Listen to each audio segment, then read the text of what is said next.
Bismillahirrahmanirrahim. Rabbi zidni ilma. My dear students, we have started chapter number 13 और हम discuss कर रहे हैं respiration in humans और आज हम स्टडी करने वाले हैं what breathing mechanism in man that is definitely taking place at voluntary and involuntary levels, right? So let's move to the breathing mechanism. Hi future doctors, हम स्टडी करने वाले हैं voluntary and involuntary regulation of human respiration और इस purpose के लिए आपको पता है कि हम बेसिकली स्टडी करने वाले हैं सिर्फ एक छोटा सा मैकेनिज्म या प्रोसेस और उस प्रोसेस का नाम क्या है? Breathing, right? That particular process is called as what? Breathing. अब सवाल ये है कि ब्रीदिंग किस फिनोमेना का नाम है? तो आंसर इज कि एक ऐसा फिनोमेना जिसके अंदर हम ऑक्सीजन रिच एयर को क्या करते हैं? इनटेक और इनहेल, दोनों वर्ड यूज कर सकते हैं। उसमें आपने क्या करना है? इनटेक और इनहेल ये करेंगे। और नंबर 2 पे आप लोग क्या करेंगे कि जब गैसेस एक्सचेंज हो चुका होगा तो डेफिनेटली ऑक्सीजन मेरे ब्लड में शामिल हो चुकी होगी और जो मेरे ब्लड की CO2 है वो मेरे एल्वियोलाई में शामिल हो चुकी होगी। तो अब मेरे पास जो एयर है दैट इज CO2 रिच। तो अब मैंने इस CO2 रिच एयर को क्या कर देना है? आउट टेक, उसे बाहर निकाल देना है, या उसके लिए हम एक और वर्ड यूज करते हैं टेक और एक्सहेल, ये कर देंगे, राइट? इसका मतलब ये होगा कि ब्रीथिंग मैकेनिज्म में हम बेसिकली 2 फिनोमेना पढ़ने वाले हैं। वो फिनोमेना क्या कहलाता है? पहला स्टेप मेरे पास कहलाता है इनहेलेशन, इनहेलेशन, और जो सेकंड फिनोमेना है उसे हम लोग नाम कर देते हैं एक्सहेलेशन। तो अब हम इसको यूं डिफाइन कर सकते हैं कि breathing is a mechanism that consist of 2 steps. Number 1 inhalation that involves oxygen intake of oxygen rich air and exhalation that involves what? Outtake of stale air or CO2 rich air, right my dear students? अब हम क्या करेंगे? अब हम लोग इस particular process के mechanism को समझेंगे, राइट? मैकेनिज्म की ये काम हो कैसे रहा है। इस पर्पस के लिए आप लोगों ने 3 की पॉइंट्स को अपने माइंड में रखना है। पहला पॉइंट मेरे पास क्या है स्टूडेंट्स? वो जो हमने फ्रॉगोले केस में डिस्कस किया, क्या कि जो ब्रीदिंग है, गैसेस एक्सचेंज है, ये बेसिकली एक प्रेशर और वॉल्यूम रिलेशन है, राइट? पहली बात, वेरी वेल, हमने लास्ट टाइम फ्रॉगोले केस में डिस्कस किया था कि आप लोगों को फिजिक्स की एक रिलेशन याद है। वो रिलेशन क्या थी कि volume is inversely proportional to pressure. Volume is inversely proportional to pressure. Mean to say कि अगर वॉल्यूम मुझे ज्यादा करना है तो मुझे प्रेशर को कम करना पड़ेगा, and vice versa. Mean to say कि अगर मुझे वॉल्यूम को क्या करना है स्टूडेंट्स? कम, तो मुझे प्रेशर को इंक्रीज करना पड़ेगा। This is the meaning of inverse relation, ulta relation. If I will increase one factor, second factor will definitely decrease. And if first factor is decreasing, second factor will definitely increase. It is the meaning of what? Inverse relation. और आपको याद होगा कि अगर मैं ऐसे relation का graph draw करूं तो वो ग्राफ हमेशा इस तरह ड्रॉ होता है। अगर ये फैक्टर ज्यादा है तो ये वाला फैक्टर कम होगा, और अगर ये वाला फैक्टर ज्यादा हो गया तो ये वाला फैक्टर कम हो जाएगा। You can see over here, ठीक है? तो इस किस्म के रिलेशन को मैं क्या बोलता हूं? Inversely proportional relation. तो this breathing mechanism is just a pressure and volume relationship. अगर बात प्रेशर की है तो वेरी वेल कि प्रेशर क्या होता है? Force per unit area, right? और आपको लास्ट से याद है मैंने क्या बोला था कि जो आप लोगों के लंग्स हैं they are spongy in nature. Lungs are spongy in nature. भाई अगर जो lungs हैं they are spongy in nature, इसका मतलब ये है कि दे लैक मसल्स, उनके पास कोई मसल्स नहीं हैं, and they always work how passively. Passively का मतलब होता है my dear students without energy, without delta E और एनर्जी। लेकिन ये कैसे पॉसिबल है कि मैं कोई एनर्जी भी न लगाऊं और मैं प्रेशर भी जनरेट कर दूं? बिकॉज हमने क्या देखा था कि प्रेशर क्या है? प्रेशर है बेसिकली, क्या था students? Pressure is equal to force per unit area.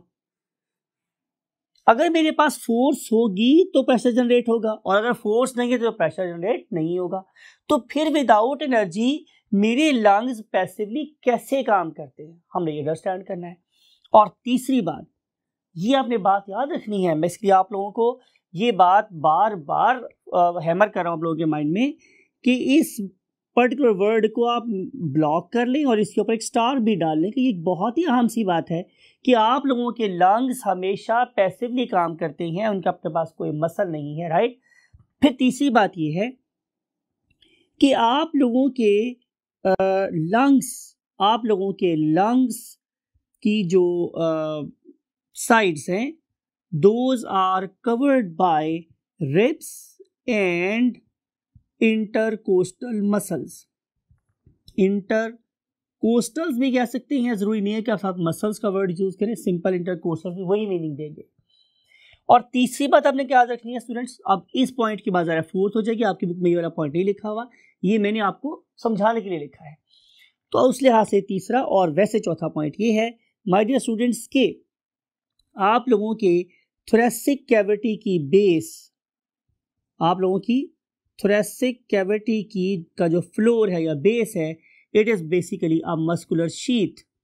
ये तो एक मस्कुलर शीथ है, राइट। और उस पर्टिकुलर मस्कुलर शीथ का नाम क्या है? कल बोला था मैंने, बिल्कुल ठीक, डायाफ्राम, PHRAGM, डायाफ्राम, राइट। अब ये मसल्स, लंग्स और डायाफ्राम ये मिलकर बेसिकली काम करेंगे, लेकिन आपने ये बात याद रखनी है कि ये जो फोर्स है वो दो जगहों से तो आ सकती है, उनमें से एक मेरे पास क्या है, जाहिर है ये वाला मस्कुलर डायाफ्राम, और दूसरी चीज आपको पता है जो फोर्स जनरेट कर सकती है वो क्या है, इंटरकोस्टल्स मीट मसल्स। तो मेरा ख्याल आपको ये बात समझ आ गई होगी कि मैंने ये वाली दो चीजें इन दो चीजों से जोड़ी हैं। प्रेशर जनरेट होगा तो एक्सचेंज होगा, लंग्स के अपने पास कोई मसल नहीं है, और उस पर्टिकुलर ऑर्गन को पैसिवली काम करवाने में बहरहाल मसल्स रोल प्ले कर रहे हैं, और वो मसल्स कहाँ लोकेट करते हैं, जाहिर है पसलियों के दरमियान में, हम उन्हें बोलते हैं इंटरकोस्टल मसल्स, और हमारी तरह से कैविटी की बेस पर जिसे हम क्या बोलते हैं, डायाफ्राम। अब हम स्टूडेंट्स ये देखेंगे कि हमारे इस पर्टिकुलर ब्रीदिंग मैकेनिज्म का जो रेगुलेशन है वो किस तरीके से हो रही है। तो लेट्स राइट कि रेगुलेशन ऑफ ब्रीदिंग मैकेनिज्म, यानी कि किस किस वे से हम अपने रेस्पिरेटरी रेट को कम या ज़्यादा होता देख सकते हैं या कर सकते हैं। तो उसके लिए आंसर मेरे पास ये स्टूडेंट्स कि जब हम लोग बिल्कुल रेस्टिंग फेज में बैठे होते हैं, आराम सुकून से बैठे होते हैं, तो जो हमारा इनटेक ऑफ ऑक्सीजन और आउटटेक ऑफ CO2 है बहुत रिदमिक होता है, राइट। रेस्टिंग फेज पे हमारी जो मूवमेंट है वो कैसी हो जाती है, रिदमिक हो जाती है। हम अपने खास इंटरवल पे गैस को अंदर लेके जा रहे होते हैं और इसी खास इंटरवल पे गैस को बाहर निकाल रहे होते हैं, तो इसलिए हम इसे वर्ड यूज कर रहे हैं रिदमिक। और इस टाइम पे आमतौर पे हम लोग 20 रेस्पिरेशंस करते हैं पर मिनट। ये वेरी कर सकती है person to person depending upon the metabolic rate and age, लेकिन आमतौर पे हम लोग 16 to 20 ब्रेथ्स पर मिनट या रेस्पिरेशंस पर मिनट कर रहे होते हैं। लेकिन जब हम लोग ज़रा सी मूवमेंट स्टार्ट करते हैं तो आप लोगों के मसल्स में CO2 की प्रोडक्शन बढ़ जाती है। तो जब आप लोगों की CO2 प्रोडक्शन बढ़ेगी तो इनवॉलंटरीली मीन्स आप लोगों के ख्वाहिश के बगैर भी आप लोगों का जो रेस्पिरेटरी रेट है वो क्या हो जाएगा, ज़्यादा हो जाएगा। ठीक। और अगर आप लोग अब चलने की बजाय दौड़ना शुरू कर दें तो रेस्पिरेटरी रेट और तेज हो जाएगा। अगर आप लोग और स्ट्रेन एक्सरसाइज करेंगे तो रेस्पिरेटरी रेट और तेज हो जाएगा। इसका मतलब ये होगा कि आप लोगों के रेस्पिरेटरी रेट का आपके पास कोई कंट्रोल नहीं है, इसलिए हमने यहाँ पे वर्ड यूज किया था क्या, इनवॉलेंटरीली, इनवॉलेंटरी। इरादे के बगैर जब जब आप लोगों की बॉडी में CO2 की प्रोडक्शन बढ़ेगी तो कोरेस्पॉन्डिंगली आप लोगों का रेस्पिरेटरी रेट क्या हो जाएगा, तेज हो जाएगा, because CO2 is a poison for us and our body is trying its level best to get rid of this poisonous gas ASAP, stands for as soon as possible, right? तो उस लिहाज से respiratory rate को increase कर देगा। लेकिन अगर आप लोग चाहें तो आप लोग अपने रेस्पिरेशन को कंट्रोल भी कर सकते हैं। फॉर एग्जाम्पल जो दुनिया के बड़े अच्छे डाइवर्स हैं, they have a very good control, means they have the voluntary ability over this involuntary action. बात को गौर से सुने, मैंने क्या बोला है कि they have the voluntary control over this involuntary action. तो इसका मतलब ये है कि ऑल दो ये एक इनवॉलंटरी एक्टिविटी है, लेकिन अपने विल और कंट्रोल के साथ आप इसे वॉलंटरी बना भी सकते हैं, राइट? और इसको हम फर्दर देखेंगे कि what is meant by diving reflex और डाइवर्स काम किस तरीके से कर रहे होते हैं। बहरहाल ये दोनों तरीके से ऑपरेट हो सकता है। आइए हम देखते हैं कि हमारा रेस्पिरेटरी सिस्टम कैसे काम करता है। So let's move to the next half of the board.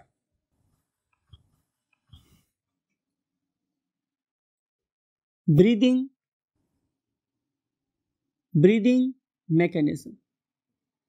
अब हम लोगों ने लास्ट फ्रॉग वाली जो हमने डिस्कस किया था, उसी पॉइंट ऑफ व्यू से मैं क्या कर रहा हूं कि आप लोगों के सामने अब दो ट्रायंगल्स ड्रॉ कर रहा हूं, राइट? फर्स्ट कर लेते हैं कि एक मेरे पास ये वाली ट्रायंगल है, एक मेरे पास ये वाली ट्रायंगल है, इमेजिन करो ये ट्रायंगल है, और एक मेरे पास ये वाली ट्रायंगल है। समझाने के लिए बोल रहा हूँ, कोशिश कीजिएगा मेरे साथ साथ रहें आप लोग, तभी आप लोगों को ज़्यादा बेहतर अंडरस्टैंडिंग होगी। अगर आप किसी पॉइंट पे लूज कर देंगे कॉन्सेंट्रेशन, शायद आपको समझ नहीं आएगी, राइट? अब एक ब्लैक ट्रायंगल है मेरे पास, उसको मैंने लिखा है कैपिटल ए, कैपिटल बी और कैपिटल सी के साथ, और इसको मैंने बाहर बाहर लिखा हुआ, ये बाहर वाली ट्रायंगल। और एक मेरे पास उस ट्रायंगल अंदर वाली, जिसको मैंने स्मॉल ए, स्मॉल बी और स्मॉल बी से लिखा है, ब्लू से ड्रॉ किया है और ब्लू से लेबल किया है, और बाहर वाली को मैंने ब्लैक से ड्रॉ किया और ब्लैक से लेबल किया है। अब आप मुझे ये सोच के खुद ही बता सकते हैं डेफिनेटली माय डियर स्टूडेंट्स कि जो एरिया है, एरिया वो triangle capital A, capital B, capital C का ज्यादा है, श्योर। और अगर आप प्रीवियस बोर्ड की इक्वेशन याद करें कि प्रेशर के volume is inversely proportional to pressure, तो इसका मतलब ये होगा कि इस particular triangle A B C में प्रेशर कम है,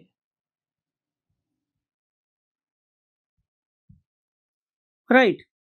फिर दोबारा बात को देखें कि चूंकि triangle capital A, capital B, capital C का एरिया ज्यादा है, वॉल्यूम ज्यादा है, तो जाहिर है प्रेशर क्या होगा, कम। इसलिए मैंने क्या लिखा कि इफ वॉल्यूम इज हायर तो प्रेशर शुड बी लेस, तो मैंने क्या वर्ड यूज किया, प्रेशर कम है। जाहिर है अगर मैंने ये बोला कि प्रेशर कम है तो किस वक्त कम है या किस चीज से कम है, तो answer my dear students from the external air. तो जब मेरी थोरेसिक कैविटी का प्रेशर एक्सटर्नल एयर के प्रेशर से कम होगा तो what will happen, air will be sucked in, right? तो उस टाइम पे हम एयर को सक करेंगे और हम बोलेंगे कि इस टाइम पे हो रही है क्या, इनहेलेशन। फिर रिपीट कर रहा हूं आप लोगों के लिए कि इनहेलेशन के टाइम पे मेरी थोरेसिक कैविटी का वॉल्यूम ज्यादा हो जाएगा। जब थोरेसिक कैविटी का वॉल्यूम ज्यादा होगा तो उसमें प्रेशर कम हो जाएगा। भाई किससे कम होगा, हवा के प्रेशर से, तो एयर विल रश इन, हवा अंदर चली जाएगी। ऑन द अदर हैंड अब मैं ब्लू ट्रायंगल की बात कर रहा हूं, अगर आप triangle small A, small B, small सी की बात कर रहे हैं तो डेफिनेटली उसका वॉल्यूम क्या है, कम। और अगर वॉल्यूम कम है तो इस particular relation that V is inversely proportional to P के लिहाज से इस पर्टिकुलर टाइम पे थोरेसिक कैविटी का प्रेशर क्या हो गया, डेरिवेटिव लिख रहा हूं उर्दू में, ज्यादा, राइट। जब इस पर्टिकुलर सेम वॉल्यूम के ऊपर जब इतना ज्यादा प्रेशर लगेगा फ्रॉम ऑल साइड्स, तो डेफिनेटली इस पर्टिकुलर एयर पे प्रेशर ज्यादा हो जाएगा। किससे? एनवायरमेंट से, राइट। तो वो वाली एयर जो मेरे लंग्स के अंदर होगी, इट विल गश आउट, ये बड़ी फोर्स के साथ बाहर निकल जाएगी, और इस प्रोसेस को हम लोग क्या बोलते हैं? Exhalation, right. अब हम देखेंगे कि अगर मैं इनहेलेशन करना चाह रहा हूं, मीन टू से कि मैं अपने वॉल्यूम को इंक्रीज करना चाह रहा हूं, तो मुझे क्या क्या करना पड़ेगा कि मेरी थोरेसिक कैविटी का वॉल्यूम ज्यादा हो जाए। या ऐसे करते हैं आप लोगों को बेटर अंडरस्टैंडिंग के लिए कि हम इस पर्टिकुलर टाइम बोर्ड पे 2 कॉलम्स बना लेते हैं, राइट। एक कॉलम में लिखते हैं हम लोग व्हाट? इनहेलेशन, और दूसरे पे लिख लेते हैं क्या? Exhalation, right. कलर भी चेंज नहीं करते ताकि आप लोगों का कॉन्सेप्ट बिल्कुल साथ साथ चलता रहे। Exhalation. What is our target? सबसे पहली बात है कि हमारा टारगेट क्या है। हमारा टारगेट माय डियर स्टूडेंट्स ये है कि हम लोगों ने वॉल्यूम को इंक्रीज करना है और प्रेशर को मैंने डिक्रीज करना है। वॉल्यूम को इंक्रीज करना है और प्रेशर को डिक्रीज करना है। इसके लिए हमने 3 बातें पहले कही थी कि मेरे लंग्स के अपने पास कोई मसल नहीं है, राइट। तो फिर ये प्रेशर डिक्रीज कैसे होता है? तो इसका आंसर मेरे पास ये है स्टूडेंट्स कि आप लोगों को याद होगा कि मैंने लास्ट बोर्ड पे लिखा था कि we have got intercostal muscles, intercostal muscles. अब आपने बात को बहुत गौर से सुनना है तो आपको बातें समझ आएंगी। इंटरकोस्टल मसल्स मैंने आपसे कल बात की थी, 2 तरह के होते हैं। एक को हम बोलते हैं एक्सटर्नल इंटरकोस्टल्स और एक को हम बोलते हैं इंटरनल इंटरकोस्टल्स। और मैंने आपसे कल ये वाली बात भी कही थी कि ये वाले मसल्स हमेशा पेयर में काम करते हैं और एक दूसरे के अगेंस्ट काम करते हैं, लेकिन इसकी अपोजिशन सपोर्टिव होती है, अनलाइक आर अपोजिशन, राइट। ये सपोर्टिव होती है अपोजिशन। तो मैं बात ये कर रहा था कि इंटरकोस्टल मसल्स 2 तरह के होते हैं, एक्सटर्नल और इंटरनल। यहाँ पे क्या हो रहा है? नंबर 1, इस वाले केस में एक्सटर्नल इंटरकोस्टल्स, मैंने जस्ट EXT लिख रहा हूं, external intercostals they will undergo contraction, they will undergo contraction, right. जरा बात को गौर से सुनिए। आप लोगों के पास ये एक बकेट है, फर्ज कर लेते हैं कि ये एक बकेट है आप लोगों के पास, और आप लोगों को पता है कि इस बकेट के साथ एक अदद हैंडल लगा हुआ होता है, जिसे आप पंजाबी कुंडा भी कह सकते हो, फड़न वाला कुंडा, है ना जी, हैंडल, हैंडल। और आपको ये बात पता है कि ये जब मैं इस हैंडल को छोड़ूंगा तो ये इस पर्टिकुलर बकेट के साथ लग जाता है जाके। आपको ये बात समझ आई? अब मैंने करना क्या है, आप ये इमेजिन करें कि ये बकेट है मेरे हाथ में और मैं इस कि बाहर वाली साइड पे हाथ रखा हुआ है, मैंने बाहर वाली साइड पे, मैंने वर्ड का यूज किया एक्सटर्नल इंटरकोस्टल, एक्सटर्नल बाहर वाले। तो जब मैं इस कुंडे को उठाना चाहता हूं तो मुझे क्या करना पड़ेगा? मुझे अपने हाथ को कॉन्ट्रैक्ट करना पड़ेगा। तो जब मेरे बाहर वाले मसल कॉन्ट्रैक्ट करेंगे तो कुंडा ऊपर की तरफ उठेगा, ये वाला हैंडल ये एलिवेट होगा। यानी कि अगर ये पहले इस पोजीशन पे था, राइट, तो अब ये एलिवेट हो गया, बाहर की तरफ उठ गया।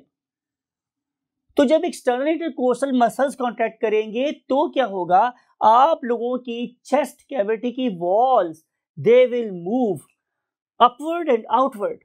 मैं 2 वर्ड यूज किए हैं कि when external intercostal muscles will contract, तो आप लोगों के थोरेसिक कैविटी के muscles they will move upward and outward, right. और इसलिए मैंने यहां पे वर्ड यूज कर रहा हूं 2, अपवर्ड एंड आउटवर्ड, राइट। ऊपर की तरफ निकलेंगे और बाहर की तरफ निकलेंगे। यानी कि अगर आप इंस्पिरेशन कर रहे हैं तो आप लोगों की चेस्ट कैविटी के मसल्स इस तरफ मूव कर रहे हैं। देखिए, लुक एट माय एरोज, मैंने उसको बाहर की तरफ भी लगाया और ऊपर की तरफ भी लगाया। इतनी दफा बोलने के बाद कॉन्सेप्ट आपके माइंड में आ जाना चाहिए कि जब ये वाले बाहर वाले external muscles they will contract तो आपकी chest cavity it will move upward and outward. Upward and outward, ठीक है, इसलिए मैं एरो यहां भी लगा रहा हूं। उस टाइम पे आप लोगों के इंटरनल मसल क्या कर रहे होंगे, तो common sense, if they are working in antagonistic way, तो मेरे internal intercostal muscles they will undergo relaxation. अगर ये नहीं फैलेंगे तो याद रखें एक्सटर्नल इंटरकोस्टल्स कभी कॉन्ट्रैक्ट नहीं कर सकते। इसलिए मैंने बोला कि although they work in opposite direction but they support each other. इसकी कॉन्ट्रैक्शन इसी रिलैक्सेशन से लिंक्ड है, एसोसिएटेड है। ये तो बात ही हो गई। एक बात आप मुझे और बताएं कि अगर मैं ये एक लाइन ड्रॉ करूं, ये मैंने एक लाइन ड्रॉ की है स्टूडेंट्स, ये, और फिर मैं एक लाइन ड्रॉ की है ये, इन दोनों में से कौन सी लाइन लंबी है? जो लोग समझते हैं कि लाइन ए बड़ी है वो बताएं, और जो समझते हैं कि जो लाइन बी है वो बताएं। तो जो लोग ये कह रहे हैं कि लाइन बी बड़ी है, they are okay. Definitely curve structure definitely straight line से बड़ा होता है, तो ये जो लाइन है ये बड़ी है, बी वाली लाइन। अब आप मुझे ये एक बात और सोच के बताएं आपने 9th एक्सपीरियंस से कि जब एक मसल कॉन्ट्रैक्ट करेगा तो वो छोटा और मोटा हो जाएगा या वो लंबा और पतला हो जाएगा, राइट? तो आपको ये बात पता है कि जब एक मसल कॉन्ट्रैक्ट करता है तो उस पर्टिकुलर मसल की शेप किसी सिटिंग माउस जैसी हो जाती है, इसीलिए हम उसे मसल बोलते हैं। मसल का मतलब ही होता है सिटिंग माउस। तो जब एक मसल कॉन्ट्रैक्ट करता है तो उस मसल की शेप समझ लें कुछ ऐसी ऐसी हो जाती है, समथिंग लाइक इट। अब आप इसकी थिकनेस और इसकी लेंथ को मेजर कर लें, इतनी ज्यादा है, राइट? और थिकनेस कितनी है? ज़रा इतनी। इस टाइम मसल कैसा है? कॉन्ट्रैक्टेड, ये बंद हुआ है, राइट? और अब नेक्स्ट टाइम में देखिए हमने क्या बात कही है कि जब यही वाला मसल क्या करेगा? रिलैक्स करेगा, तो ये पतला और लंबा हो जाएगा। लुक एट दिस, आप इस थिकनेस को और इसकी लेंथ को मेजर करें, there is a significant difference कि ये बहुत लंबा मसल है और पतला है, और ये वही वाला मसल जब कॉन्ट्रैक्ट किया तो छोटा और मोटा हो गया, राइट? आपके इतला के लिए अर्ज है कि जब ये वाला मसल इस शेप में होगा, इस शेप में, तो ये पतला और लंबा है। इस टाइम पे ये वाला muscle thin and long, thin भी है और कैसा है माय डियर स्टूडेंट्स? लॉन्ग भी है। और यही वाला मसल इस वाली फॉर्म में कैसा है? ड्रॉ कर रहा हूं आप लोगों के लिए ताकि आप भूले नहीं। Pictorial memory is very important. अब देखिए मैंने क्या किया, लुक एट दिस, मैंने आप लोगों को समझाने के लिए इस पर्टिकुलर लाइन को मोटा भी कर दिया। इसका मतलब ये होगा कि इस पॉइंट ए पर इसी पर्टिकुलर मसल की लेंथ कैसी हो गई? Thick and short. तो जब मसल थिक एंड शॉर्ट हो, इसका मतलब है कि वो कॉन्ट्रैक्टेड है। लेकिन जब यही वाला मसल इस फॉर्म में जाएगा तो जाहिर है अब इसकी लेंथ बड़ी हो गई है, इसका मतलब है ये लंबा भी हो गया है। तो इस टाइम पे हम इसे क्या बोलते हैं कि दिस मसल इज रिलैक्स्ड। मेरा ख्याल है कि आप बिल्कुल पढ़े लिखे समझदार बच्चे हैं, आपको बात पता चल गई है कि सर डायाफ्राम के बारे में बात कर रहे हैं, राइट? तो अगर आप लोगों का डायाफ्राम कैसा है students? Straight, less dome, you can say straight और लेस डोम, तो इसका मतलब यह है कि वो कॉन्ट्रैक्टेड है। और व्हेनेवर यू से कि it is more dome, it means कि ये थिन एंड लॉन्ग है, यानी कि रिलैक्स्ड है। अब आप मुझे सोच के बताएं माय डियर स्टूडेंट्स कि अगर मैं इनहेलेशन करना चाहता हूं और मैं अपने ट्रायंगल का वॉल्यूम बढ़ाना चाहता हूं, तो मुझे क्या करना पड़ेगा? डेफिनेटली मुझे अपने मसल को स्ट्रेट करना पड़ेगा। लुक एट दिस, स्ट्रेट करना पड़ेगा, राइट? मैंने अपने इस पर्टिकुलर नीचे वाले बेस ऑफ ट्रायंगल को क्या कर दिया है? Thick and short. तो जब ये थिक एंड शॉर्ट हुआ, इसका क्या मतलब है कि इस टाइम पे डायाफ्राम कैसा है? कॉन्ट्रैक्टेड। तो आप लिख लें यहां पर क्या कि जहां तक बात है इसके डायाफ्राम की, तो डायाफ्राम कैसा है? कॉन्ट्रैक्टेड। तो अब हम कंक्लूड क्या कर रहे हैं? जब आप लोगों के एक्सटर्नल इंटरकोस्टल मसल्स कॉन्ट्रैक्ट करेंगे तो ये वाली मूवमेंट होगी, राइट? और जब आपका डायाफ्राम कॉन्ट्रैक्ट करेगा तो ये वाली मूवमेंट होगी, राइट? इन दोनों मूवमेंट की वजह से डेफिनेटली वॉल्यूम विल इंक्रीज और हम capital A, capital B, capital C position पे ले जाएंगे अपनी थोरेसिक कैविटी को। उस टाइम पे गैस क्या है, अंदर गई है, कौन सी वाली, फ्रेश वाली। लेकिन अब मैंने करना है reverse process, no I want to exhale, तो मुझे क्या करना पड़ेगा, मुझे इस पर्टिकुलर थोरेसिक केज को इतना प्रेस करना पड़ेगा, इतना प्रेस करना पड़ेगा, तभी मैं capital A, capital B, capital C से small A, small B, small C triangle पे आऊंगा। अब देखें कि अगर मैं यहां से वापस यहां आना चाह रहा हूं तो मुझे क्या करना पड़ेगा, लुक एट दिस, मुझे अपने वॉल्यूम को कम करना पड़ेगा और गैस पे प्रेशर को बढ़ाना पड़ेगा। तो उसके लिए मुझे, बिल्कुल आपने ठीक बोला है कि मुझे इंटरकोस्टल मसल्स के मूवमेंट के ऑर्डर को रिवर्स करना पड़ेगा। एक्सीलेंट माय डियर स्टूडेंट्स, जबरदस्त, छा गए आप लोग। इस वाले केस में जो मेरे एक्सटर्नल इंटरकोस्टल्स हैं, बाहर वाले external intercostals, they will relax. भाई अगर मैं इसको प्रेस करना चाहता हूं तो मुझे बाहर वाली चीज को लंबा करना पड़ेगा, क्योंकि पहले मैंने इसको खींचा था ऊपर की तरफ, अब रिलैक्स करेंगे तो नीचे जाएगी। तो जब एक्सटर्नल इंटरकोस्टल रिलैक्स करेंगे और इंटरनल इंटरकोस्टल्स वो कॉन्ट्रैक्ट करेंगे। अब इंपॉर्टेंट बात ये है, अब अंदर वाले खींचना है, तो जब वो उसे कॉन्ट्रैक्ट करेंगे तो your walls of thoracic cavity they will move. मैंने क्या वर्ड यूज किया था, याद है आप लोगों को, कि ये वाले muscles they will move downward, नीचे की तरफ को मूव करेंगे, एंड इनवर्ड, और अंदर की तरफ को मूव करेंगे। जब ये डाउनवर्ड और इनवर्ड मूव करेंगे तो उसी टाइम पे जो डायाफ्राम है ये रिलैक्स कर रहा होगा। Look at this, right, diaphragm will relax.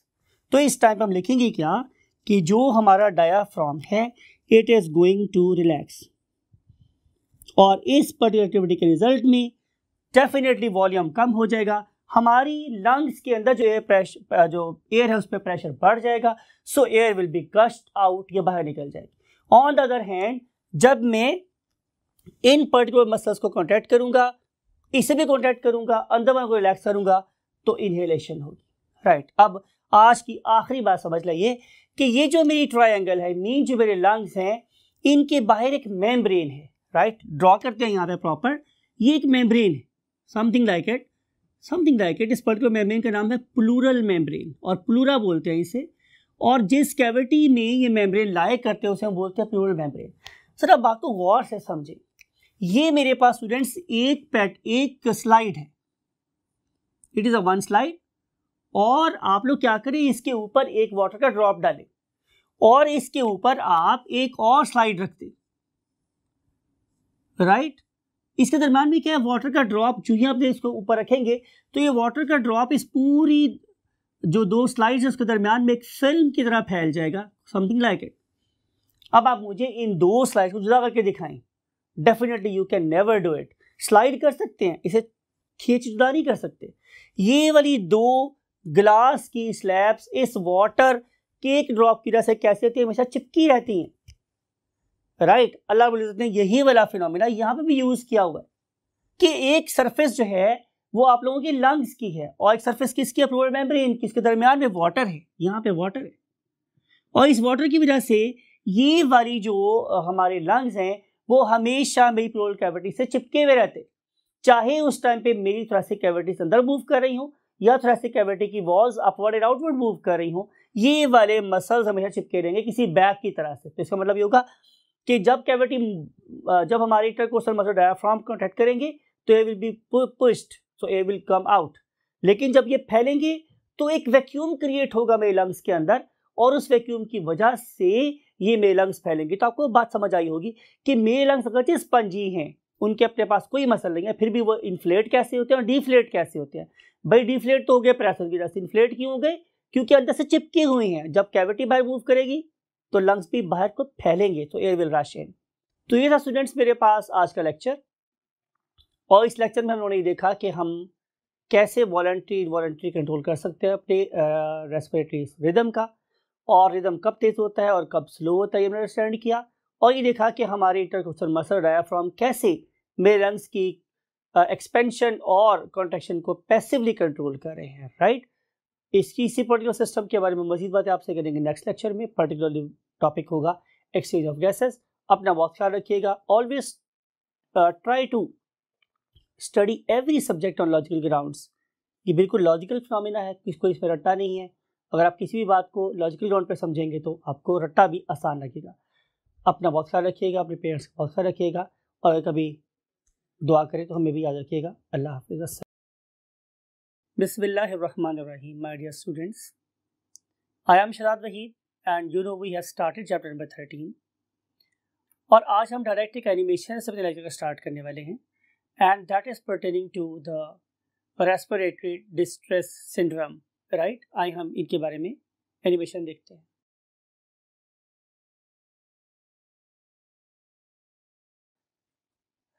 Yes my dear doctors, look at this image.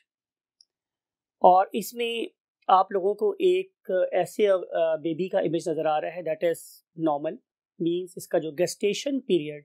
अब what is meant by the term gestation period, इससे मुराद होती है कि वो टाइम जो एक ऑर्गेनिज्म अपनी ग्रेट मदर की वॉर्म में मीन यूट्रस में पास करता है, that is called as a gestation period, right, और the tenure of the pregnancy. You know कि ह्यूमन बीइंग में जो नॉर्मल ड्यूरेशन ऑफ प्रेगनेंसी है इट इज़ 9 months, राइट। और ये जो एक दूसरा साथ बच्चा है ये प्री मेच्योर है। जब मैं वर्ड यूज़ करता हूँ my dear students premature, तो इसका मतलब ये है कि इसकी जो डिलीवरी है, इसकी जो पैदाइश है, जो बर्थ है, वो अपने टाइम से पहले हो गई है, राइट। और आमतौर पे ऐसे बेबीज़ जो प्री मेच्योर होते हैं वो 7th month पे उनकी डिलीवरी हो जाती है, तो हम उन्हें बोलते हैं they are premature infants. Again, on your left side is a normal baby. Look at its health, बड़ा healthy wealthy है ये। On the right side, you know, it is very weak. और अब मैं आप लोगों के साथ एक और इमेज शेयर करने वाला हूँ। वो इमेज है ये वाला। हम लोगों ने इन दोनों बच्चों के राइट आफ्टर बर्थ क्या किए हैं, एक्सरे किए हैं। अब इस पर्सन को आप देखें, लेफ्ट वाले बच्चे को आप नोट करें इसकी लंग कैपेसिटी, नोट करें आपके इसके जो लंग्स है वो कितने ज़्यादा एक्सपेंडेड हैं। ऑन द अदर हैंड अब आप राइट वाले बच्चे के आप एक्सरे को देखिए तो आपको नजर आएगा कि इस वाले केस में जो लंग्स हैं they are collapsed, they are not that inflated, right.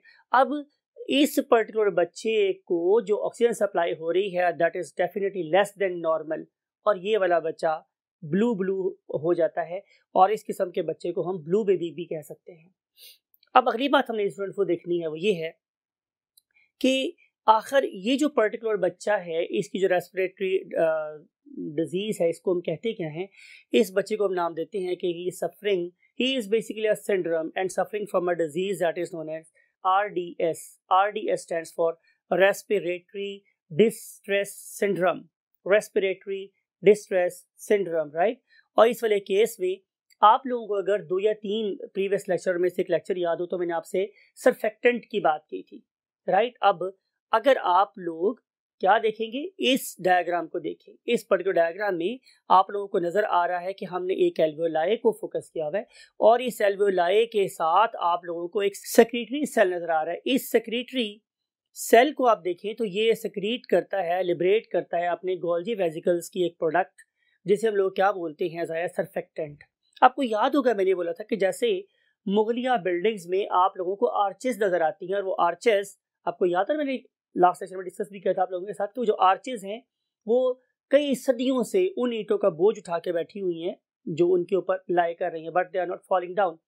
तो same is the case with this what surfactant, ये इन पर्टिकुलर एल्वेओलाई, और मैं बात कर रहा हूँ my dear students in terminal bronchioles की और एल्वेओलाई की, ठीक है। इन दोनों के अंदर ये सर्फेक्टेंट लाई करता है।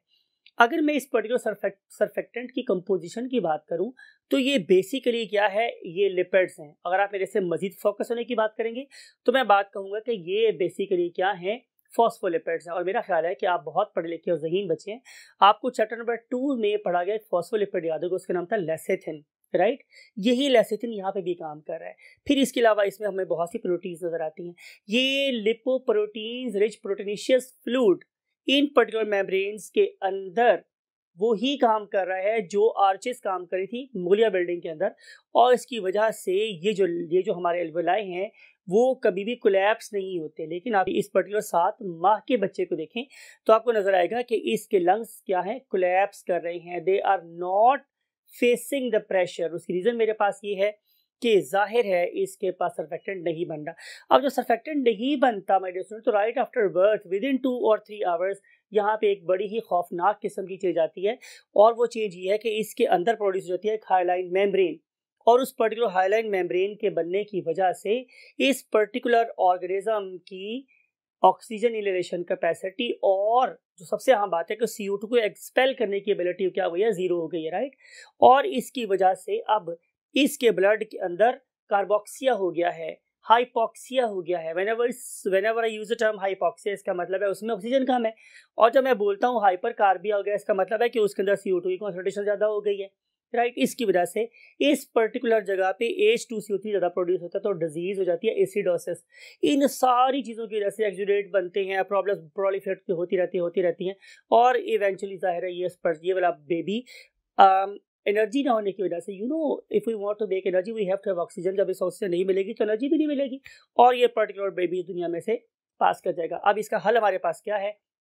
इसका हाल ये होता है कि हम इस किस्म के प्री मेच्योर बेबीज को लुक एट दिस इमेज कि हम इन्हें रखते हैं इंक्यूबेटर्स में। इस इंक्यूबेटर को देखें, इसके अंदर हमने 2-3 चीज़ों को बहुत ज़्यादा फोकस किया हुआ है, जिसमें से एक चीज़ हमारे पास क्या है, पार्शियल प्रेशर ऑफ ऑक्सीजन।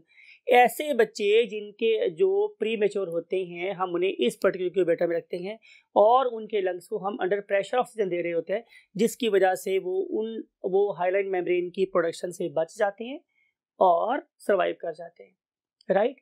अब इसके बाद आपकी मेरी मुलाकात होगी बोर्ड पर, और बोर्ड पे हम देखेंगे what the transport of gases particularly today the oxygen. So let's move to the white board. Hi my dear doctors, we have discussed the logic और the basis of this very disease that is called as respiratory distress syndrome. और आपको पता है, अभी हम discuss करके आए हैं कि ये होता है कि इनके अंदर प्री मेच्योर इन्फेंट्स में, राइट। और इसकी सारी लॉजिक और कैसे हम उसको डील कर रहे होते हैं, कैसे ठीक करते हैं, we have discuss on in an you can say dynamic wall. और अब हम मूव कर रहे हैं आज के टॉपिक की तरफ। आज का टॉपिक है मेरे पास क्या, ट्रांसपोर्ट ऑफ गैसेस। और हस्बी आदत मैंने क्या बना रखी है आप लोगों के लिए लर्निंग ऑब्जेक्टिव्स का एक लिस्ट। और हम सबसे पहले स्टार्ट कर रहे हैं बहुत ही घसी पिटी पुरानी सी बात से, लेकिन वो फिर दोबारा रीइंफोर्स करना ज़रूरी है कि वो कौन कौन से फैक्टर्स हैं। याद है कि जो गैसेस एक्सचेंज में अपना रोल प्ले कर रहे होते हैं। आपको ये वाली बात भी मुझे पता है, you are very capable students, आपको ये बात याद है डियर कि हमारा जो एक्सचेंज है वो कैसा था भला, पैसिव। यानी कि जो एक्सचेंज है एक्सचेंज ऑफ गैसेस है, एक्सचेंज ऑफ गैसेस, ये किस पे डिपेंड कर रहा था, ये डिपेंड कर रहा था डिफ्यूजन पे, राइट। मैंने आपको ये बात 2-3 लेक्चर पहले बिल्कुल बताई थी कि हमारे लंग्स में कोई एक्टिव ट्रांसपोर्टेशन नहीं होती। ऐसा नहीं हो सकता कि मैं फोर्सफुली ऑक्सीजन को किसी मेम्ब्रेन के अंदर डाल दूं। तो जो डिफ्यूजन है उसको अफेक्ट करने के लिए आप लोगों की बुक में 3 बड़े इंपॉर्टेंट फैक्टर लिखे गए हैं, वो हम यहाँ से देखते हैं। Number one thing is my dear students, gradient. Number 1 factor is gradient, right. अब आपको ग्रेडियंट का मतलब भी पता है, मेरा ख्याल है कुछ इस पर टाइम ज़ाया नहीं करना चाहिए। सिर्फ मैं आपको यूँ बताऊंगा concentration difference between the inhaled air and definitely your blood, and similarly difference in concentration of CO2 in the blood and in the lungs। तो ये ग्रेडियंट है डिफरेंस, यानी कि आप लोगों की इनहेल्ड एयर में O2 कितनी ज़्यादा है और आपके ब्लड में कितनी कम है, और आपके ब्लड में CO2 कितनी ज़्यादा है और एयर में कितनी कम है। इस डिफरेंस को हम बोलते हैं gradient, right, difference in concentration. और जो नंबर 2 बात है that is the surface area, और इसके लिए भी हम लोगों ने बहुत डिटेल से आपसे बात की थी कि आप लोगों के लंग्स को अल्लाह रब्बुल इज़्ज़त ने किस तरह से एक टेनिस कोर्ट के बराबर बना दिया, राइट। जो सरफेस एरिया है आप लोगों के लंग्स का वो एक टेनिस कोर्ट के बराबर है, और आप उसके ऊपर खड़े हुए, मैंने एक डॉट की तरह से दिखाया था आप लोगों को। तो हमारे बॉडी के सेल्स की जो ऑक्सीजन डिमांड है उसको बहुत सक्सेसफुली मीट कर रहे हैं। कौन? हमारे लंग्स। तो it is due to definitely the enormous and massive surface area provided by the balloons present in our lungs known as alveoli. और उसके बाद जो थर्ड चीज है माय डियर स्टूडेंट्स, वो क्या है? वो है थिननेस। थिन और थिकनेस, यानी कि आप लोगों की मेम्ब्रेन बहुत ज़्यादा थिक नहीं होनी चाहिए या उन्हें बहुत ज़्यादा थिन होना चाहिए। इसके लिए आप लोगों ने एक बहुत इंपॉर्टेंट बात माइंड में रखनी है, वो ये कि अगर मैं किसी गैस के डिफ्यूज़ करने के डिस्टेंस की बात करूं तो वो मैक्सिमम 1 mm हो सकता है, मैक्सिमम 1 mm हो सकता है। कोई गैस 1 मिलीमीटर डिस्टेंस तक क्या कर सकती है? डिफ्यूज होती है। इसका मतलब ये होगा कि जितनी मर्जी मेम्ब्रेन इन्वॉल्व हो उनके दरमियान में डिस्टेंस 1 मिलीमीटर से क्या होना चाहिए? कम होना चाहिए, तभी गैसेस डिफ्यूज कर सकती हैं। आपका सरफेस एरिया का क्या रोल है, आपके ग्रेडियंट का क्या रोल है, इस सारी की सारी चीज़ों को एक साइंटिस्ट ने एक फार्मूला के तहत लिखा और उस फार्मूला को हम यहाँ पे कैसे लिखा है हम लोगों ने? स्टूडेंट्स फिक्स लॉ के तहत लिखा हुआ है। तो आइए उसको हम लोग फिक्स लॉ से अंडरस्टैंड करते हैं। फिक्स लॉ, ये वाला फिक्स लॉ हमें ये बताएगा कि बेसिकली गैसों के डिफ्यूज होने का इन्हिसार और रिलेशन किन किन फैक्टर्स के ऊपर लिख दिया हम लोगों ने, 3 फैक्टर्स के ऊपर है। तो it is equal to, Fick's law मुझे क्या बताता है, सॉरी, कि रेट ऑफ डिफ्यूजन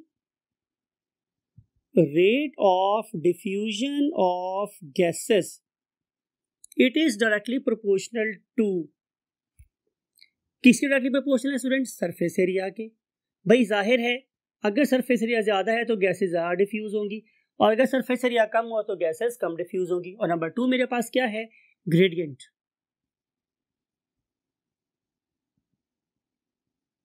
राइट, जितना ज्यादा ग्रेडियंट होगा उतनी ही ज्यादा हमारी गैसेस क्या करेंगी? डिफ्यूज करेंगी।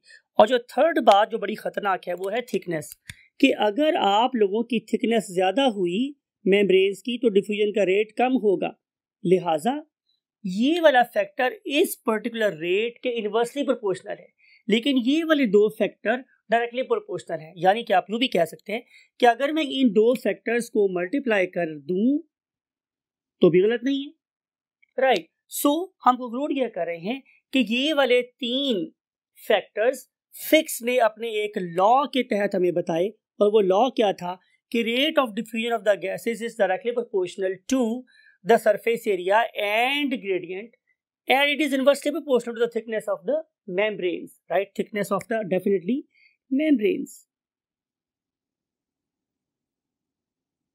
राइट, तो इस पर्टिकुलर लॉ को, इस पर्टिकुलर रिलेशन को आप अपने माइंड में रखेंगे, बीइंग डॉक्टर भी, तो आपको पता चल जाएगा कि how important all these factors are for the exchange of what? Gases. अब हम इससे आगे चल रहे हैं। Now we want to discuss the need and importance. Need and importance, अब हम किसकी बात कर रहे हैं? Need and importance of transport of gases की। Transport of gases. तो मेरा नहीं ख्याल है कि आप अगर लेक्चर को पूरा साथ सुन रहे हैं तो इस पर्टिकुलर टॉपिक को यहाँ पे दोबारा डिस्कस करने की ज़रूरत है, बिकॉज कि हम सिंपली ये बात करेंगे कि if you have C6H12O6 and you are going to oxidise it in the presence of oxygen, तो you know we will have nothing other than this particular CO2 and water and energy. Right, तो इसका मतलब ये होगा कि अगर आप लोगों ने एनर्जी को प्रोड्यूस करना है तो आप लोगों को O2 चाहिए। राइट, अगर आपकी बॉडी में O2 नहीं है तो आप लोगों को ग्लूकोज ऑक्सीडाइज नहीं होगा और आप लोगों को एनर्जी नहीं मिलेगी। राइट, और नंबर 2, अभी आपने देखा कि अगर आप लोगों की बॉडी में CO2 रिमूव नहीं होगी तो आप लोगों की बॉडी में एसिडोसिस हो जाएगी, आपके ब्लड की pH चेंज हो जाएगी और आप लोग बहुत तेजी से मरना शुरू हो जाओगे, because your brain and the tissues of the brain they are very much sensitive to the increase concentration of the CO2। Right, तो इस लिहाज से एनर्जी की प्रोडक्शन के लिए मुझे ऑक्सीजन चाहिए और अपनी बॉडी के फंक्शंस को नॉर्मलाइज करने के लिए, उनको सेल्फ पॉइजनिंग से बचाने के लिए I must be able to remove CO2 quickly and promptly, right. तो इस लिहाज से ये हो गई हमारी नीडेड इंपॉर्टेंस। और आगे हम चलते हैं कि इस पर्टिकुलर फिनोमिना को ऑपरेट करने के लिए मुझे किसी पिगमेंट की जरूरत है। तो आए हम यहाँ पे प्रॉपर हेडिंग लगाते हैं कि आप लोगों की बॉडी में कौन सी ऐसी चीज है कि जो ये वाला प्रोसेस कर रही है। आई नो आप ग्रेड 9-10 में, बल्कि शायद ग्रेड 4-5 से इस बात को जानते हैं कि the pigment that is going to distribute, that is going to absorb and deliver oxygen from the lungs to the tissues is definitely nothing other than hemoglobin. तो you are perfect 100% कि हमारी बॉडी में जो pigment है that is called as what? hemoglobin, HAEMO, haemoglobin. अब अगली बात आपने और गौर से सुननी है। हीमोग्लोबिन दो डिफरेंट फॉर्म्स में एग्जिस्ट कर सकती है, यानी कि लुक एट दिस, या तो ये हो सकता है कि हीमोग्लोबिन ऑक्सीजन के साथ कंबाइन हुई हो। अगर ऑक्सीजन हीमोग्लोबिन से कंबाइन हो जाएगी तो फिर एक रिवर्सिबल बॉन्ड बनेगा, डिसोसिएटेबल बॉन्ड बनेगा, और उसके रिजल्ट में उसको हम शो कैसे करते हैं स्टूडेंट्स? HB, वो जो मद होती है अलिफ मदा वाली, और साथ O2। अब ये जो मद हम डालते हैं ये रिफ्लेक्ट करती है कि ये एक अनस्टेबल बॉन्ड है, it is a reversible bond, शायद ये किसी कॉन्सेंट्रेशन पर डिपेंड कर रहा है, राइट। तो ये जो बॉन्ड है ये क्या है? HbO2। This particular haemoglobin is called as, किसकी बात कर रहा हूं? एक ऐसी हीमोग्लोबिन जिसने ऑक्सीजन को अपने साथ बाइंड कर लिया है, उसे हम नाम कर देते हैं ऑक्सी हीमोग्लोबिन, ऑक्सी हीमोग्लोबिन। अब आपने एक बात और याद रखनी है कि जो ऑक्सी हीमोग्लोबिन है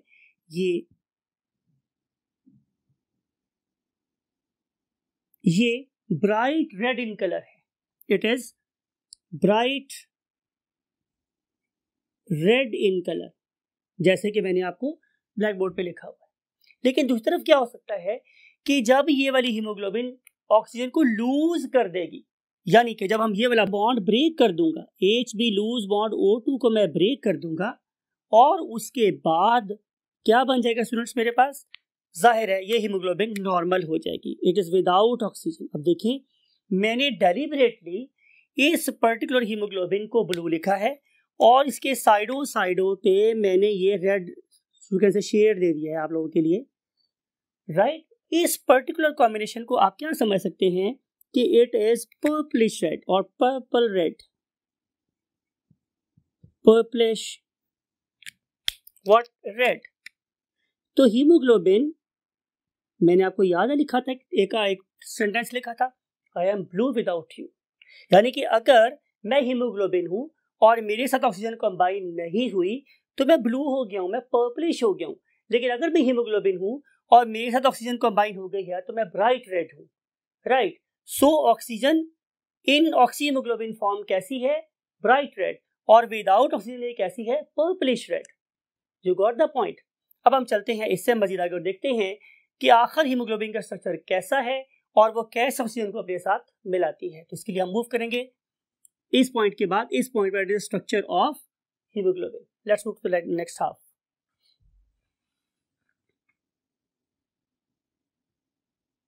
स्ट्रक्चर ऑफ HB।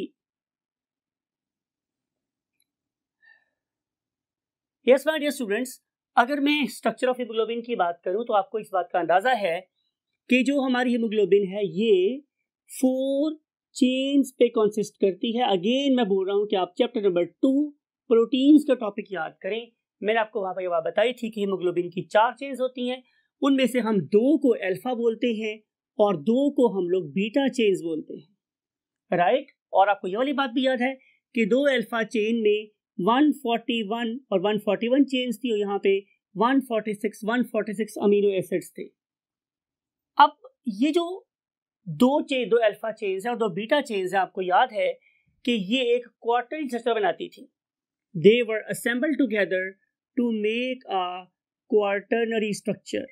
और आपको याद है कि क्वार्टरनरी स्ट्रक्चर में बेसिकली ये चारों पॉलीपेप्टाइड्स की टर्शियरी स्ट्रक्चर आपस में मिल गए थे, राइट। अब देखते हैं कि फॉर एग्जांपल ये मेरे पास एक पॉलीपेप्टाइड है, ये मेरे पास एक दूसरी पॉलीपेप्टाइड है, ये मेरे पास एक तीसरी पॉलीपेप्टाइड है और ये मेरे पास एक चौथी पॉलीपेप्टाइड है। If these are 4 polypeptides, differentiate करने के लिए चले और आप लोगों की अंडरस्टैंडिंग के लिए मैं इनको डिफरेंशिएट करने के लिए 2 को एक तरह का बना रहा हूँ और 2 को एक तरह का बना रहा हूँ, राइट। देखिए सेंटर में आपको याद है ना कि हमने आयरन लिखा था, राइट, और ये आयरन इन चारों के सेंटर में बिल्कुल अटैच होता है, राइट। इस पर्टिकुलर हीमोग्लोबिन को देखें कि इसके साथ 4 हीम ग्रुप है, haem group 1, haem group 2, haem group 3, haem group 4, 4 haem groups हैं। और ये जो 4 हीम ग्रुप्स हैं ये अपने साथ क्या कंबाइन कर सकते हैं, एक ऑक्सीजन का मॉलिक्यूल, यानी कि एक O2 यहाँ बाइंड हो सकता है, एक O2 यहाँ बाइंड हो सकता है, एक ही O2 यहाँ बाइंड हो सकता है और एक ही O2 यहाँ बाइंड हो सकता है, राइट। इसका मतलब ये होगा कि एक वक्त में ऑक्सीजन अपने साथ 8 ऑक्सीजन के एटम बाइंड कर सकती है या 4 ऑक्सीजन के मॉलिक्यूल बाइंड कर सकती है। तो मैं इसको कुछ यूं ले सकता हूं, look at this my dear students, के हीमोग्लोबिन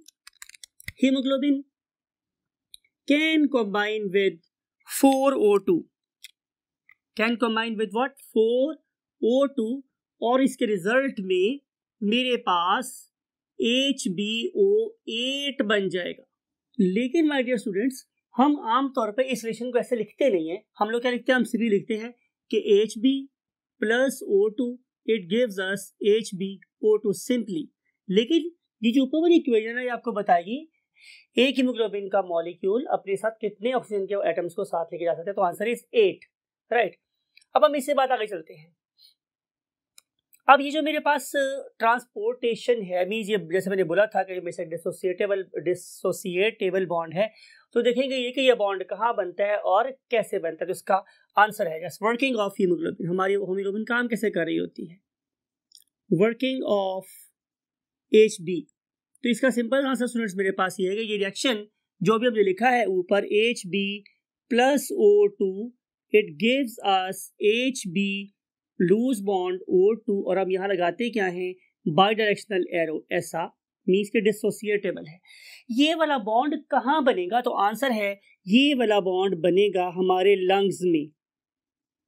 देखिए बात को गौर से सुने, मैंने ऊपर वाले एरो में रिएक्टेंट्स क्या रखे हैं, Hb प्लस O2, और ये दो रिएक्टेंट्स ऊपर वाले एरो से शो कर रहे हैं कि यहाँ से ये वाला बॉन्ड बन रहा है, यानी कि आप लोगों के लंग्स में पार्शियल प्रेशर ऑफ ऑक्सीजन चूंकि हाई है तो ये वाला बॉन्ड एस्टेब्लिश हो जाएगा। लेकिन जूं ही ये वाला मॉलिक्यूल आप लोगों के टिश्यूज में पहुंचेगा, आप लोगों के ब्रेन में, आप लोगों के लेग मसल्स में, आप लोगों के स्मॉल इंटेस्टाइन में, आप लोगों के wherever in the body oxygen is required, तो वहां पे O2 की कॉन्सेंट्रेशन ड्रॉप हो जाएगी, वहां पे CO2 की कॉन्सेंट्रेशन ज्यादा हो जाएगी। अब उस increase concentration of CO2 mean hypercarbia में और हाइपोक्सिया वाले केस में ये वाला बॉन्ड ब्रेक हो जाएगा और उसके रिजल्ट में दोबारा से हीमोग्लोबिन O2 क्या हो जाएंगी, सेपरेट हो जाएंगी। तो पता में ये चला कि ये वाला बॉन्ड हमारे लंग्स में बनता है चूंकि वहां पे ऑक्सीजन की कॉन्सेंट्रेशन ज्यादा होती है। चले मैं आप लोगों के लिए, आपको समझाने के लिए एक बात करता हूं। किसी जमाने में आप लोगों के दौर में भी आप लोगों को याद होगा कि हम एक बंदे से पूछे थे कि आपने किसको वोट डाला, फॉर एग्जांपल, तो वो बोलता जनाब मैंने मुस्लिम लीग नून को डाला, उसका कैंडिडेट जीत गया। आपने पूछा कि आपने प्रोविंशियल असेंबली का वोट किसको डाला, तो फॉर एग्जांपल वहां उस पर्टिकुलर एरिया में पीटीआई को एक बंदा जीत गया फॉर एग्जांपल, तो आपने उससे पूछा कि किसको वोट डाला, हालांकि उससे वोट ही डाला हुआ, उसे कहा जी मैंने पीटीआई को डाला है। अब ऐसे बंदे के बारे में आप क्या कहेंगे कि इसकी कौन सी पार्टी है, तो आप बोलेंगे जनाब मेरे से बंदा ये बोलेगा कि इसकी पार्टी है JJON। JJON का मतलब है जया जीते ओदे नाल। ये वाला बंदा जो भी कैंडिडेट जीता होगा अपने आप उसके साथ जोड़ के बैठ जाता है, जया जीते ओदे नाल, राइट। तो हीमोग्लोबिन भी कोई ऐसी ही चीज है जिस गैस की कॉन्सेंट्रेशन ज्यादा होती है उससे मिल जाती है। फॉर एग्जाम्पल हमारे लंग्स में O2 ज्यादा है तो ये वाली हीमोग्लोबिन ऑक्सीजन से मिलके क्या बना देगी, HBO2 बना देगी। ये वाली गैस मेरे लंग्स में से होके मेरे टिश्यूज के पास जाएगी तो टिश्यू में कंडीशन डिफरेंट हो जाएंगी।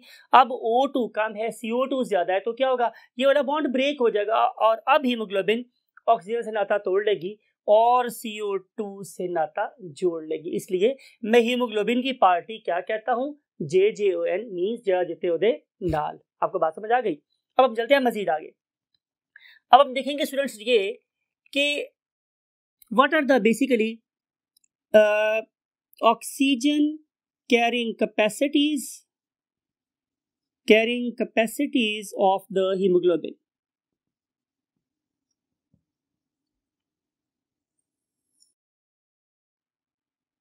लुक एट दिस, आप लोग हैं सी लेवल पर। सी लेवल का मतलब है आप कराची के साहिल पे खड़े हैं, सी लेवल पर, राइट। और आप लोगों ने एक प्लेट ली, फॉर एग्जांपल खुली प्लेट, और उसके अंदर आपने अपना जो ब्लड था वो डाल, से 20 ml फर्स्ट कर लेते, आपने सिर्फ 20 ml ब्लड इसमें डाल दिया। अब साहिल समंदर पे पार्शियल प्रेशर ऑफ ऑक्सीजन क्या होता है, मैक्सिमम होता है। और जूं जूं हम लोग हायर एल्टीट्यूड पे जाते हैं, मीन्स टूवर्ड्स मरी जाएं, दरान का गान जाएं, गिलगित बल्तिस्तान की तरफ जाएं, तो आपको पता है कि वहां पे पार्शियल प्रेशर ऑफ O2 कम होता चला जाता है। इस वक्त मैं बात कर रहा हूँ साहिल समंदर की। साहिल समंदर पे सी लेवल पे ऑक्सीजन का पार्शियल प्रेशर कितना है, मैक्सिमम। तो उस टाइम पे इस ओपन प्लेट के अंदर आप लोगों की हीमोग्लोबिन क्या हो जाएगी, 100% O2 सैचुरेटेड हो जाएगी, 100% सैचुरेट हो जाएगी। किसके साथ, ऑक्सीजन के साथ। अब सवाल यह है कि अगर साहिल समंदर पे आप होते, राइट, तो फिर आप लोगों की हीमोग्लोबिन कितनी ऑक्सीजन अपने साथ बाइंड करती। तो आंसर ये है कि अगर आपका ब्लड लेता मैं 100 ml, तो वो बाइंड करती 20 ml O2। लेकिन आप जरा सोच के बताएं कि क्या आप लोगों के लंग्स ओपन प्लेट की तरह से हैं? तो answer is no. And number 2, आप मुझे ये भी सोच के बताएं कि क्या ऐसा होता है कि आप लोगों के लंग्स में भी जो direction of the flow of air है वो लाइक बर्ड्स यूनिडायरेक्शनल है? तो आंसर इज नो। इसका मतलब यह है कि तो हमारे लंग्स क्लोज्ड हैं, और नंबर 2 उसमें एक स्टेल एयर का पार्ट बाकी रह जाता है। लिहाजा आप ये क्लेम नहीं कर सकते कि आप लोगों के लंग्स में जो हीमोग्लोबिन है वो 100% सैचुरेट हो जाती है। तो फिर देखना ये है कि आप लोगों के लंग्स में 100 ml हीमोग्लोबिन कितनी ऑक्सीजन एब्जॉर्ब कर। तो answer is 19.6 ml। It is a maximum oxygen carrying capacity of what, haemoglobin. तो 100 ml ब्लड आप लोगों का एक वक्त में 19.6 ml ऑक्सीजन कैरी कर सकता है from the lungs to the tissues, right. तो उसके बाद स्टूडेंट्स क्या होगा, जाहिर है उस वक्त ये वाला बॉन्ड बन चुका होगा। और ये वाला बॉन्ड कैसे बनता है, यू नो वेरी वेल, कि हम लोगों ने किया क्या, हम लोगों ने एल्वेओलाई लिए। लुक एट दिस, ये एल्वेओलाई था, राइट। और इस पर्टिकुलर एल्वेओलाई के साथ साथ मेरे पास क्या थी, ये जो मैं रेड ड्रॉ कर रहा हूं ये ब्लड कैपिलरी है, ये ब्लड कैपिलरीज है, राइट। अब इस पर्टिकुलर ब्लड कैपिलरी के अंदर हम फर्स्ट कर लेते हैं कि ये है व्हाट, एल्वेओलाई। और आपने ये बात पढ़ी थी कि जो एल्वेओलाई की एपिथेलियम है it is very much thin, ये बहुत थिन सी होती।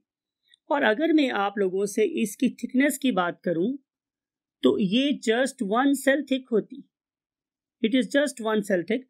और अगर आप लोगों ने इसको 1 सेल थिक शो करना हो तो उसका तरीका ये है स्टूडेंट्स कि आप लोग इसको ऐसे सेल्स में डिवाइड करें और इसके अंदर न्यूक्लियस ड्रॉ कर दें, रिप्रेजेंट करेगा कि ये 1 सेल थिक स्ट्रक्चर है, राइट।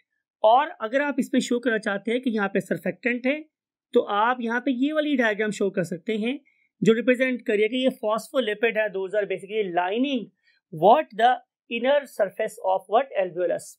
अब हम देखेंगे ये कि यहाँ पे पार्शियल प्रेशर ऑफ ऑक्सीजन ज्यादा है और पार्शियल प्रेशर ऑफ CO2 कम है। तो रिजल्ट क्या होगा, से फर्स्ट कर लेते हैं कि ब्लड इस तरफ से मूव कर रहा है इस डायरेक्शन में और इस तरफ से के बाहर जा रहा है।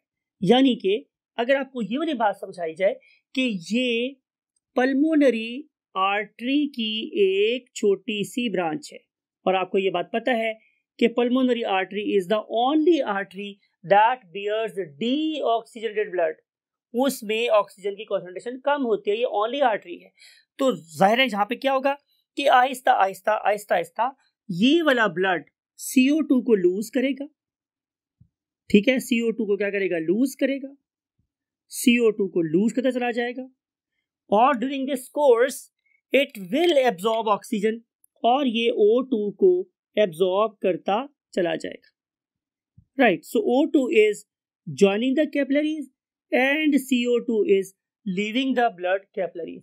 तो टाइम विल कम कि जब यहाँ से मूव करने वाला इम्प्योर ब्लड आहिस्ता आहिस्ता आहिस्ता सा क्या हो जाएगा, प्योर हो जाएगा, means very rich in oxygen. तो यहाँ पे O2 की कॉन्सेंट्रेशन क्या है, सबसे लीस्ट, और यहाँ पे ऑक्सीजन की कॉन्सेंट्रेशन मेरे पास कैसी हो गई, मैक्सिमम, राइट। और जाहिर है अगर मैं मेम्ब्रेन्स की बात करूं तो एक मेम्ब्रेन किसकी इन्वॉल्व है, एल्वेओलस की, और एक मेम्ब्रेन किसकी इन्वॉल्व है, कैपिलरी की, और थर्ड मेम्ब्रेन जो यहाँ पे हमें नजर आती है, सॉरी फॉर ड्राइंग ब्लैक, वो होनी चाहिए किसकी, आरबीसी की। तो 3 मेम्ब्रेन हैं जो बेसिकली क्रॉस करती है हमारी ऑक्सीजन और फिर हीमोग्लोबिन के पास अवेलेबल हो जाती है oxygen to make the above said bond, right. ये वाला प्रोसेस होने के बाद अब ये वाली हीमोग्लोबिन कहाँ चली गई है, इन टिश्यूज। अब टिश्यू में क्या होगा, टिश्यू में जाने के बाद जाहिर है ये वाली हीमोग्लोबिन का ये वाला बॉन्ड ब्रेक हो जाएगा और हीमोग्लोबिन सेपरेट हो जाएगी and oxygen will be supplied to the cells, it will be supplied to the cells, ये सेल को सप्लाई हो जाएगी और सेल्स इससे क्या करेंगे, ऑक्सीडेशन ऑफ फूड करेंगे। एक बात आपने याद रखनी है स्टूडेंट्स कि ये जो बॉन्ड है जाहिर है केमिकल रिएक्शन है और इस पर्टिकुलर रिएक्शन को करवाने के लिए मुझे किसी ना किसी एंजाइम की जरूरत है। अगर एंजाइम नहीं होगा तो जाहिर रिएक्शन नहीं होगा और उस पर्टिकुलर एंजाइम का नाम है carbonic anhydrase, carbonic anhydrase. Spelling again बहुत वाइटल है आप लोगों के लिए, इसलिए आप इस एंजाइम का नाम भी याद रखेंगे और स्पेलिंग भी याद रखेंगे। अब देखना ये है कि इस पर्टिकुलर एंजाइम की एक्टिविटी या इस पर्टिकुलर बॉन्ड की फॉर्मेशन का इन्हिसार किस किस फैक्टर पे है, तो हम लिखते हैं फैक्टर्स। तो आप लोगों की बुक में स्टूडेंट्स 3 फैक्टर्स का जिक्र है, राइट। उसमें सबसे पहला फैक्टर है जाहिर है कॉन्सेंट्रेशन ऑफ CO2। इसके बारे में हम आपसे बहुत डिटेल में डिस्कस कर चुके हैं और मैंने आपको पार्टी का नाम भी बताया था, JJON, जार्जिटोजेनाल, कि जो ही कॉन्सेंट्रेशन ऑफ कार्बन डाइऑक्साइड ज्यादा होगी तो हीमोग्लोबिन अपना नाता ऑक्सीजन से ब्रेक कर लेगी और अपना नाता तो जोड़ लेगी किसके साथ, CO2 के साथ। इसका मतलब ये होगा कि जिस एनवायरनमेंट में CO2 ज्यादा होगी उस वाले केस में ऑक्सी हीमोग्लोबिन के बनने का चांस कम होगा। दैट्स वाई कि आपको याद होगा कि बहुत से लोग जो कुएं खोदते हैं वो मर जाते हैं। उसकी रीजन ये होती है कि जो CO2 है वो एक हैवी गैस है और ये वाली हैवी गैस सेटल डाउन नीचे बैठती रहती है। तो जो ये वाले कुआं खोदने वाले लोग गहराई में जाते हैं तो वहां पे कार्बन डाइऑक्साइड कॉन्सेंट्रेशन ज्यादा हो जाती है और ये increase concentration of CO2 prevent the formation of oxyhaemoglobin bond and decrease the supply of oxygen to the brain, increase CO2 to the brain. और मैंने आपको बोला था कि CO2 से बहुत ज्यादा सेंसिटिव है हमारा ब्रेन, तो ये लोग पहले बेहोश हो जाते हैं और फिर उसके बाद वही उनकी डेथ हो जाती है। सो इस लिहाज से जो कॉन्सेंट्रेशन ऑफ CO2 है वो बहुत कम होनी चाहिए if we want to ensure the development of what, oxyhaemoglobin bond. उसके बाद नंबर 2 आ जाती है हमारे dear students temperature, right. Temperature आपने कभी शायद महसूस किया हो कि गर्मियों में आप लोगों को सांस ज्यादा चढ़ता है और अगर आप कभी बरसात के मौसम में देखें तो आपको प्रॉपर सफोकेशन फील हो रही होती है। एक रीजन मेरे पास ये है कि जब जब मेरे पास टेम्परेचर इंक्रीज होता है तो ऑक्सीजन की affinity with the haemoglobin reduce हो जाती है, या आप ये कह रहे हैं कि हीमोग्लोबिन की ability to bind with oxygen decrease हो जाती है, perhaps due to inefficiency of the working of carbonic anhydrase। और इसके रिजल्ट में जाहिर है हीमोग्लोबिन ऑक्सीजन बॉन्ड नहीं बनेगा और ऑक्सीजन की supply to the tissues will definitely reduce. तो बेहतर यही है कि अगर आप लोग अच्छे तरीके से सांस लेना चाहते हैं तो आप एयर कंडीशन एनवायरनमेंट में बैठे गर्मियों के अंदर भी, राइट। अब चलते हैं नंबर 3 पॉइंट पे। 3 पॉइंट है मेरे पास क्या स्टूडेंट्स, pH। और आपको पता है कि pH is the measure of acidity और बेसिसिटी। अगर आप लोगों का ब्लड बेसिक है तो आपका ऑक्सीजन हीमोग्लोबिन बॉन्ड तेजी से एस्टैब्लिश होगा, लेकिन अगर आप लोगों के ब्लड की pH एसिडिक लेवल में फॉल आना शुरू हो गई तो हमने आज के लेक्चर में रेस्पिरेटरी डिस्ट्रेस सिंड्रोम में ये बात पढ़ी थी कि अगर आप लोगों को एसिडोसिस हो गया तो डेफिनेटली आप लोगों की ऑक्सीजन हीमोग्लोबिन जो बॉन्ड है वो एस्टैब्लिश नहीं होगा। तो आप लोगों का जो ब्लड की pH है वो या तो न्यूट्रल रहनी चाहिए और या फिर बेसिक होनी चाहिए, और जो एसिडिक ब्लड है it will decrease hemoglobin oxygen bond development, right? तो दैट्स वाई अगर किसी पर्सन के किडनीज फेल हो रहे हों या किसी पर्सन का लिवर फेल हो रहा हो तो बेसिकली उसमें एसिड्स जमा हो जाते हैं। उस एसिडिक ब्लड की वजह से उस पर्सन को सफोकेशन भी होती है और उस पर्सन की इसी वजह से डेथ भी हो सकती है। हमारी ये वाली CO2 जो जाहिर है इस वक्त हमारी एनिमी है, ये हमारे ब्लड में से कैसे हमारे लंग्स तक पहुंचती है। वेट फॉर नेक्स्ट लेक्चर और again take very good care of yourself and your great parents.